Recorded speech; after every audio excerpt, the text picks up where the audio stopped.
সম্প্রতি বাংলাদেশ পল্লী বিদ্যুতায়ন বোর্ডে এক নিয়োগ বিজ্ঞপ্তি প্রকাশিত হয়েছে। বাংলাদেশ পল্লী বিদ্যুতায়ন বোর্ডের অফিসিয়াল ওয়েব অ্যাড্রেস http://brehr.teletalk.com.bd। এই নিয়োগ বিজ্ঞপ্তিটি ইস্যু হয়েছে 14 মে 2025 তারিখে। এখানে দেখা যাচ্ছে দুটি ক্যাটাগরিতে, যথাক্রমে বিলিং সহকারী, এটি শুধুমাত্র মহিলাদের জন্য সংরক্ষিত স্থায়ী পদ, পদ সংখ্যা 690 জন।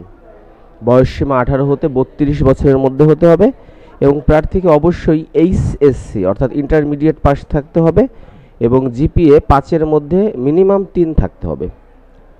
আর প্রার্থীকে অবশ্যই কম্পিউটার বিষয়ে জ্ঞান থাকতে হবে। প্রবেশকালীন সময়ে বেতন 18,300 টাকা এবং যখন স্থায়ীভাবে নিয়মিত হবে তখন 19,220 টাকা। এছাড়া আর একটি পদ মিটার রিডার কাম মেসেঞ্জার, এটি চুক্তিভিত্তিক। এই চুক্তিভিত্তিক সেটি হলো 1460 জন অর্থাৎ 1460 জন জনবল নিয়োগ প্রদান করবে। আর বয়সসীমা 18 হতে 25 বছরের মধ্যে হতে হবে। এক্ষেত্রে প্রার্থীকে অবশ্যই এসএসসি অর্থাৎ মেট্রিক পাস থাকতে হবে এবং সুন্দর হাতের লেখা ও যোগ বিয়োগ গুণ এবং ভাগ করার যথেষ্ট দক্ষতা থাকতে হবে এবং প্রার্থীকে অবশ্যই সৎ, বিশ্বস্ত, উত্তম চরিত্রের এবং সুন্দর ও সুঠাম দেহের অধিকারী হতে হবে। বেতন নির্ধারণ করা হয়েছে 14,700 টাকা।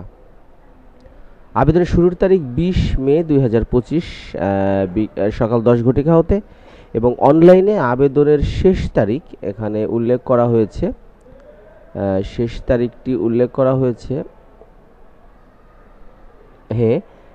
2/6/2025 অর্থাৎ জুনের 2 তারিখ পর্যন্ত বিকাল 5 ঘটিকা পর্যন্ত আবেদনটি শেষ বলে বিবেচিত হবে বা গণ্য হবে। এক্ষেত্রে 1 নং পদের জন্য টেলিটক প্রিপেড সিম থেকে 112 টাকা এবং 2 নং পদের জন্য 56 টাকা প্রদান করে আবেদনটি সম্পূর্ণ করতে হবে। আর অনলাইনে আবেদন করার জন্য যে বিষয়টি সেটি হলো নির্দিষ্ট সময় হাতে রেখে অর্থাৎ জুনের 2 তারিখের বিকাল 5 ঘটিকার পূর্বেই সময় হাতে রেখে আবেদন করার জন্য বলা হয়েছে। তো জানতে পারছেন যে বাংলাদেশ পল্লী বিদ্যুতায়ন বোর্ড দুটি ক্যাটাগরিতে, যথাক্রমে বিলিং সহকারীতে 690 জন এবং মিটার রিডারে 1460 জন নিয়োগ প্রক্রিয়া শুরু হয়েছে। ধন্যবাদ নিয়োগ বিজ্ঞপ্তির সঙ্গে থাকার জন্য।